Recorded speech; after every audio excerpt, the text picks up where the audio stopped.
बंधुओं, आप सबका स्वागत करता हूं। आइए अब सीधे जयप्रकाश नारायण जी का भाषण ध्यान से सुनिए। बिहार प्रदेश छात्र समिति के मेरे युवक साथियों, बिहार प्रदेश के असंख्य नागरिक भाइयों और बहनों, अभी अभी रेणु जी ने जो कविता पढ़ी, अनुरोध तो वास्तव में उनका था, सुनाना तो वह चाहते थे। मुझसे पूछा गया कि वह कविता सुना दें या नहीं।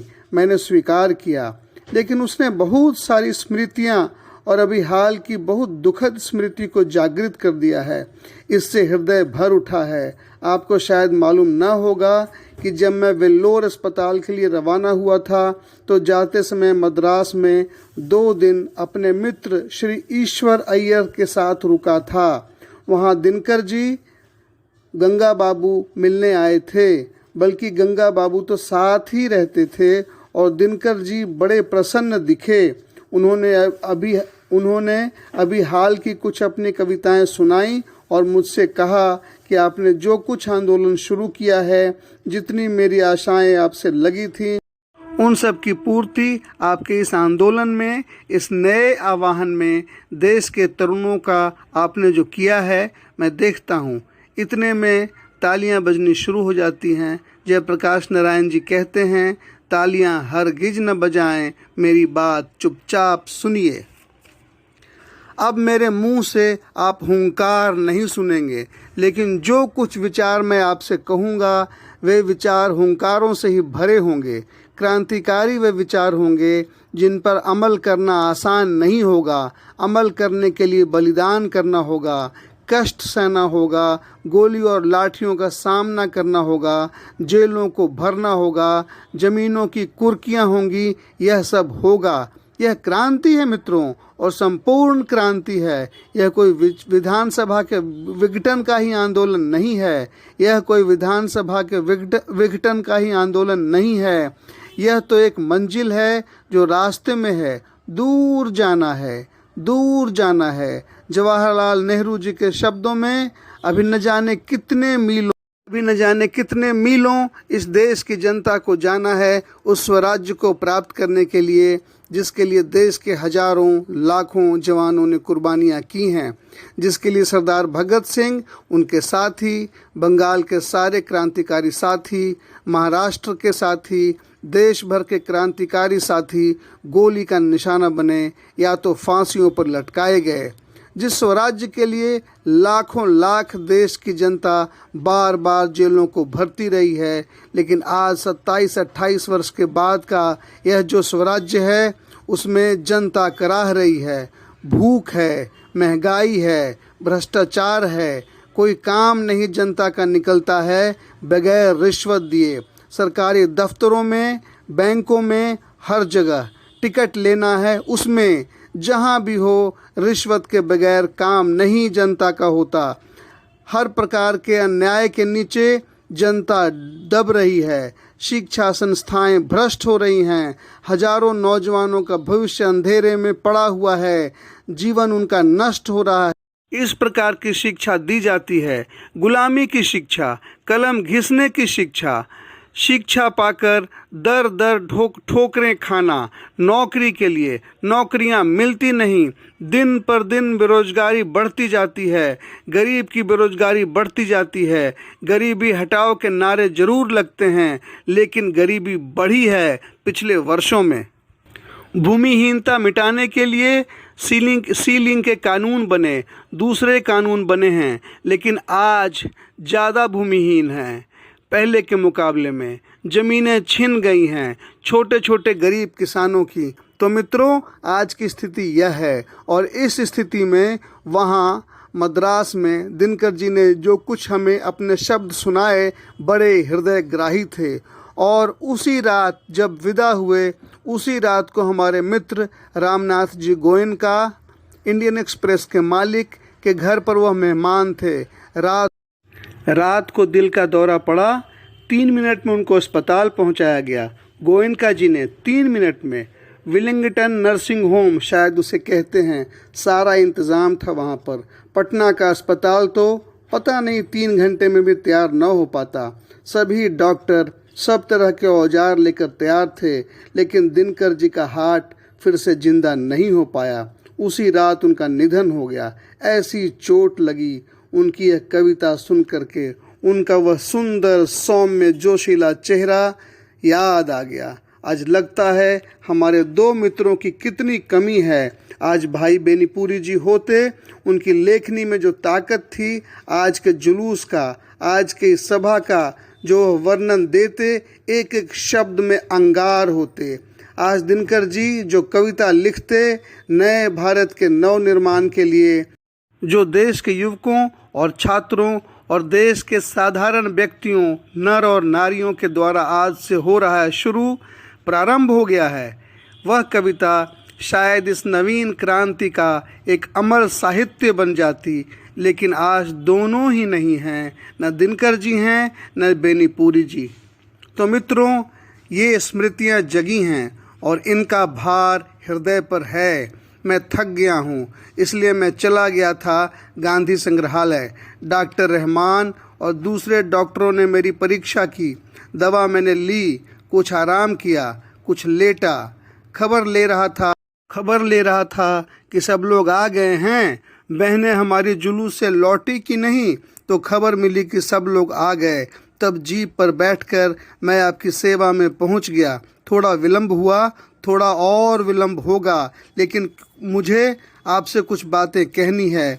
अपेक्षा लेकर आप आए हैं, हमारे छात्र बंधुओं की अपेक्षा है, प्रदेश की जनता की अपेक्षा है, और आज के इस मंच से जयप्रकाश नारायण कुछ नया कार्यक्रम आगे के लिए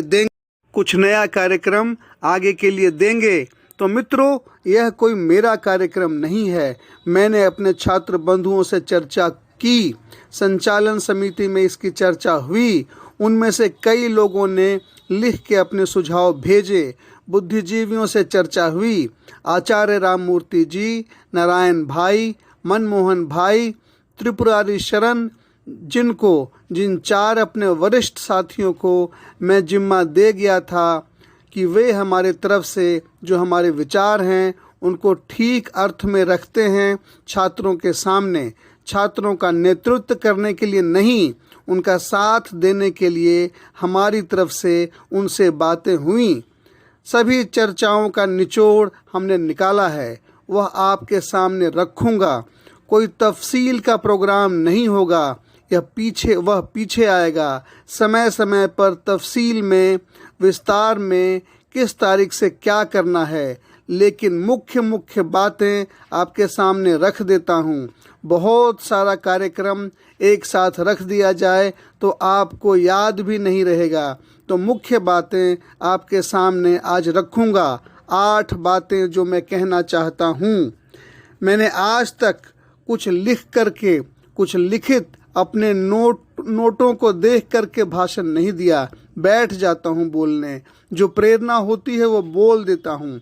कभी अच्छा हो जाता है, कभी फीका हो जाता है, लेकिन आज बड़ी भारी जिम्मेदारी हमारे कंधों पर आई है और मैंने इस जिम्मेदारी को अपनी तरफ से मांग करके नहीं लिया है। तरुणों से, छात्रों से बराबर कहता रहा हूँ। जब पहला हमने आह्वान किया था यूथ फॉर डेमोक्रेसी का, लोकतंत्र में युवकों का क्या रोल है, यह हमने जो बताया था उसमें लिखा था और उसके बाद बराबर कहता रहा हूँ। संचालन समिति में बहस करता रहा हूँ। हम बूढ़े हो गए हैं, हमारी सलाह लीजिए। हम दूसरी पीढ़ी के हो गए, आप नई पीढ़ी के लोग हैं। देश का भविष्य आपके हाथों में है। उत्साह है आपके अंदर, शक्ति है आपके अंदर, जवानी है आपके अंदर। आप नेता बनिए। मैं आपको सलाह दूंगा। तो छात्रों ने कहा, जयप्रकाश जी, मार्गदर्शन से काम नहीं चलेगा, आपको नेतृत्व स्वीकार करना पड़ेगा। मैं टालता रहा, लेकिन अंत में वे लौट जाते समय मैंने उनके आग्रह को स्वीकार किया। स्वीकार करते समय मैंने अनुभव किया अपनी अयोग्यता का और नम्रता पूर्वक स्वीकार किया। परंतु छात्रों से भी, आप सबसे भी यह अनुरोध है कि नाम के लिए मुझे नेता नहीं बनना है। मुझे सामने खड़े करके और कोई हमें डिक्टेट करे पीछे से यह करना है जयप्रकाश नारायण तुम्हें, तो इस नेतृत्व को कल मैं छोड़ देना चाहूँगा। मैं सबकी सलाह लूँगा तालियां नहीं, बात सुनिए, बात समझिए, सबकी बात सुनूंगा, छात्रों की बात जितना भी ज़्यादा होगा, जितना भी समय मेरे पास होगा, उनसे बहस करूंगा, समझूंगा और अधिक से अधिक उनकी बात में स्वीकार करूंगा, आपकी बात स्वीकार करूंगा, जन संघर्ष समितियों की, लेकिन फैसला मेरा होगा। इस फैसले को इनको मानना होगा और आपको मानना होगा, तब तो इस नेतृत्व का कोई मतलब है, तब तो यह क्रांति सफल हो सकती है। और नहीं, आपस के झगड़ों में, बहसों में पता नहीं हम किधर बिखर जाएंगे और क्या नतीजा निकलेगा। तो मित्रों, कुछ तो टिप्पणियां मैं करूंगा और कुछ कार्यक्रम आपके सामने रखूंगा। दुर्भाग्य से हिंदी लिखने का अभ्यास कम है, तो मैंने अपने सेक्रेटरी अब्राहम साहब को डिक्टेट कर दिया था। आज सुबह में उसे देखता रहूंगा और आपसे अपनी बातें हिंदी में कहता रहूंगा। बहुत दिनों से सार्वजनिक जीवन में हूँ। 1921 में जनवरी के महीने में इसी पटना कॉलेज में ISC का मैं विद्यार्थी था। हमारे साथ हमारे निकट के साथी थे, वे सब छात्रवृत्ति पाने वाले थे। मुझे भी छात्रवृत्ति मिलती थी। सब अव्वल दर्जे के क्रीम थे उस समय के विद्यार्थियों में, और हम सब ने एक साथ गांधी जी के आह्वान पर असहयोग किया। असहयोग करने के बाद करीब 1.5 वर्ष यूं ही मेरा जीवन बीता। चूँकि मैं साइंस का विद्यार्थी था, तो राजेंद्र बाबू के सचिव या मंत्री या मित्र या जो कहिए, मथुरा बाबू, उनके जमाता बाबू फूलदेव सहाय वर्मा थे, उनके पास भेज दिया गया कि फूलदेव बाबू के साथ रहो और उनकी लेबोरेटरी में, उनकी प्रयोगशाला में कुछ प्रयोग करो और उनसे कुछ सीखो। महामना मदन मोहन मालवीय जी के लिए मेरे हृदय में पूजा का भाव है, परंतु हिंदू विश्वविद्यालय में भी दाखिला होने के लिए मैं तैयार नहीं था, क्योंकि सरकारी रुपया, सरकारी ऐड मदद विश्वविद्यालय को मिलती थी।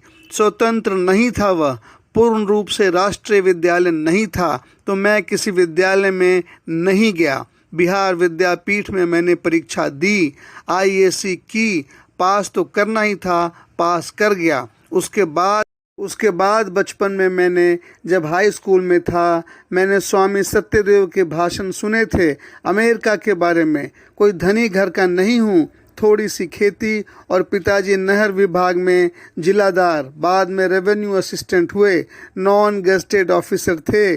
उनकी हैसियत नहीं थी कि वह मुझे अमेरिका भेजें, तो मैंने सुना था कि अमेरिका में मजदूरी करके लड़के पढ़ सकते हैं। मेरी इच्छा यह थी कि आगे मुझे पढ़ना है। आंदोलन तो गिराव पर आ गया है, चढ़ाव पर था, उतर चुका है। इस बीच में अमेरिका से कुछ शिक्षा प्राप्त करके आ जाऊं, इसलिए अमेरिका गया। कुछ लोग हैं जो हमारे, पता नहीं उन्हें किस नाम से मैं पुकारूं, मुझे आज वर्षों से गालियां देते रहे हैं। उस दिन 3 तारीख को कितनी गालियां मुझे दी गई हैं। चूँकि अमेरिका में मैंने पढ़ा, इसलिए मैं अमेरिका का दलाल बना हूँ। निक्सन को दे दो तार, जयप्रकाश की हो गई हार। निक्सन को दे दो तार, जयप्रकाश की हो गई हार। ये नारे लगवाए बेशर्म लोगों ने।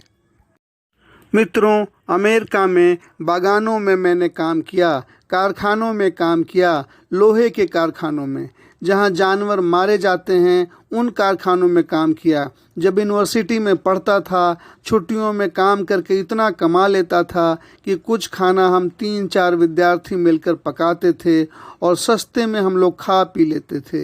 एक कोठरी में कई आदमी मिलकर रह लेते थे, रुपए बचा लेते थे, कुछ कपड़े खरीदने, कुछ फीस के लिए, और बाकी हर दिन, रविवार को भी छुट्टी नहीं, 1 घंटा रेस्तरां में, होटल में या तो बर्तन धोया या वेटर का काम किया। तो शाम को रात का खाना मिल गया, दिन का खाना मिल गया। मैं और कोई न कोई साथ हमारे अमेरिकन लड़का रहता था, हम दोनों साथ सोते थे, एक रजाई हमारी होती थी। इस गरीबी में मैं पढ़ा हूँ। इतवार के दिन या कुछ ऑड टाइम में यह जो होटल का काम है, उसको छोड़ करके यह जूते साफ करने का काम, शू शाइन पार्लर में, उससे ले करके कमोड साफ करने का काम होटलों में करता था। वहाँ जब बीए पास कर लिया, स्कॉलरशिप मिल गई, 3 महीने के बाद असिस्टेंट हो गया डिपार्टमेंट का, ट्यूटोरियल क्लास लेने लगा तो कुछ आराम से रहा। इस बीच में इन लोगों से पूछिए, मेरा इतिहास ये जानते हैं और जान करके भी मुझे गालियाँ देते हैं। अमेरिका में विस्कॉन्सिन में मेडिसिन में मैं घोर कम्युनिस्ट था, घोर मार्क्सवादी बना, स्टालिनवादी नहीं। वह लेनिन का ज़माना था, वह ट्रॉट्स्की का ज़माना था। 1924 में लेनिन मरे थे और 1924 में मैं मार्क्सिस्ट बना था। और दावे के साथ कह सकता हूँ कि उस समय तक जो भी मार्क्सवाद के ग्रंथ छपे थे अंग्रेजी में, उन हम लोगों ने पढ़ डाले थे। रात रात को रोज़ एक रशियन टेलर था, दर्जी था, उसके यहाँ हमारे क्लास लगते थे। और वहाँ से जब भारत लौटा था, घोर कम्युनिस्ट बनकर लौटा था। लेकिन मैं कांग्रेस में दाखिल हुआ। कम्युनिस्ट पार्टी में क्यों नहीं दाखिल हुआ? ये कहते कम्युनिस्ट वाले कहते थे महात्मा गांधी देश के भांडवलशाहों का, भांडवलदारों का, पूंजीपतियों का दलाल है।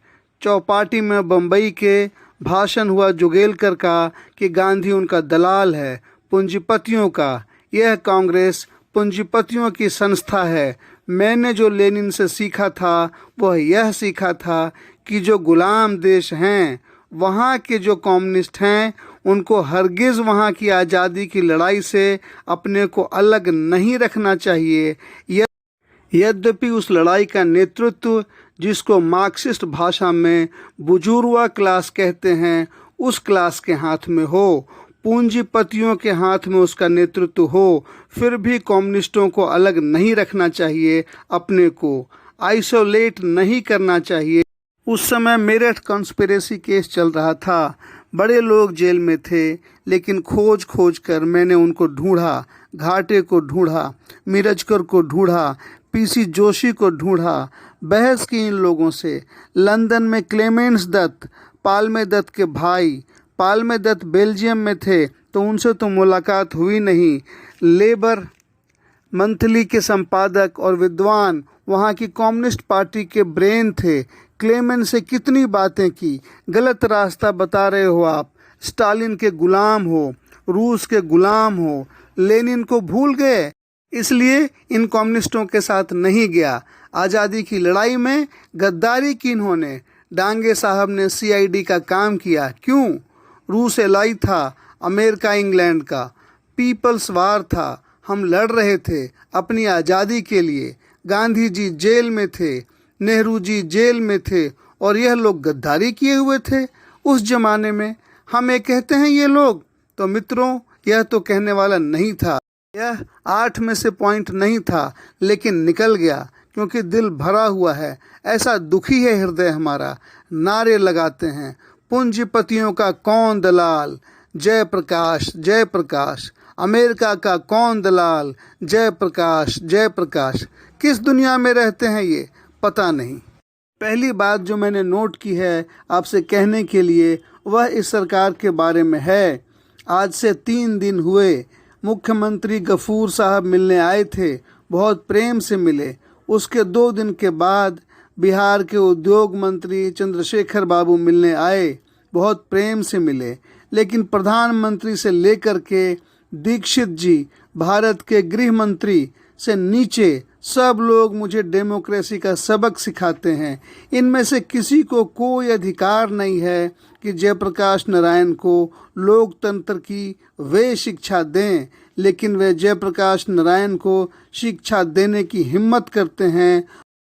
और इनकी हरकत देखिए, शांति में प्रदर्शन, शांति में जुलूस के लिए हजारों लोग आ रहे हैं। प्रदेश के कोने कोने से छात्र आ रहे हैं, किसान आ रहा है, मजदूर आ रहा है, मध्यम वर्ग के लोग आ रहे हैं, कहीं पैदल आ रहे हैं, कुछ बस से आ रहे हैं, कहीं रेलों से आ रहे हैं, कोई ट्रक भाड़े पर ले करके, डीजल अपना खरीद करके ले करके आ रहे हैं। जहाँ तहाँ रोका है इनको, लड़कों को पीटा है, गिरफ्तार किया है, अनायास, कोई कारण नहीं है। और यहाँ हमसे आकर के सब मीठी मीठी बातें आईजी साहब और सब कोहली साहब, कमिश्नर साहब और सब अफसरान लोग करते हैं। इन्होंने जिद किया कि इस रास्ते से जुलूस नहीं जाएगा, इसमें यह खतरा है, वह खतरा है। मुझे कोई खतरा दिखाई नहीं दिया, लेकिन जब उन्होंने कहा कि शायद जेल तोड़ने की कोशिश हो और शायद उन्हें गोली चलानी पड़े, तो मैंने कहा इसकी जिम्मेदारी मैं नहीं लेता हूँ। आंदोलन हमारा किसी दूसरे उद्देश्य से हो रहा है। बीच में यह डाइवर्सन हो जाए, रास्ता ही भटक जाएं हम लोग, यह नहीं चाहते। तो चलिए, जो आप कहते हैं वही मान लेता हूँ। तो ये बिगड़े भी होंगे छात्र लोग, उधर से जाना था, आप इधर से क्यों आए? हालांकि वे उन लड़कों को ले आए और एक दूसरी बिल्डिंग में खड़ा करके जो लड़के हमारी छात्र संघर्ष समिति के वहाँ जेल में हैं, उनको जुलूस दिखाने के लिए ले आए। मैं नहीं जानता हूँ कि अंग्रेजी सरकार के ज़माने में भी इस प्रकार का व्यवहार कभी हुआ हो। लोग रेलों से उतार दिए जाएं, बसों से उतार दिए जाएं, टिकट था उनके पास, बेटिकट लोग थे, उनको उतार दिया अलग। जयप्रकाश जी का यह भाषण लंबा है, इसलिए अब इसे यहीं विराम देता हूँ। पर जयप्रकाश जी के भाषण का अगला हिस्सा सुनने के लिए आप भाग 2, भाग 3 या भाग 4 या इसके जितने भी हिस्से हों उसे ज़रूर सुनें। जयप्रकाश जी का यह भाषण भारत के भाग्य के लिए, भारत के लोगों के भाग्य के लिए, भारत की हर उस व्यथा को दूर करने के लिए एक लाइफ चेंजिंग भाषण है। जो भी सामाजिक लोग हैं, भारत के भाग्य को, भारत के लोगों के भाग्य को बदलना चाहते हैं, वह जयप्रकाश जी के इस लाइफ चेंजिंग भाषण को ज़रूर सुने। मैं अपने सभी सुनने वाले स्नेहीजनों का स्नेह वंदन और हृदय से आलिंगन करता हूँ।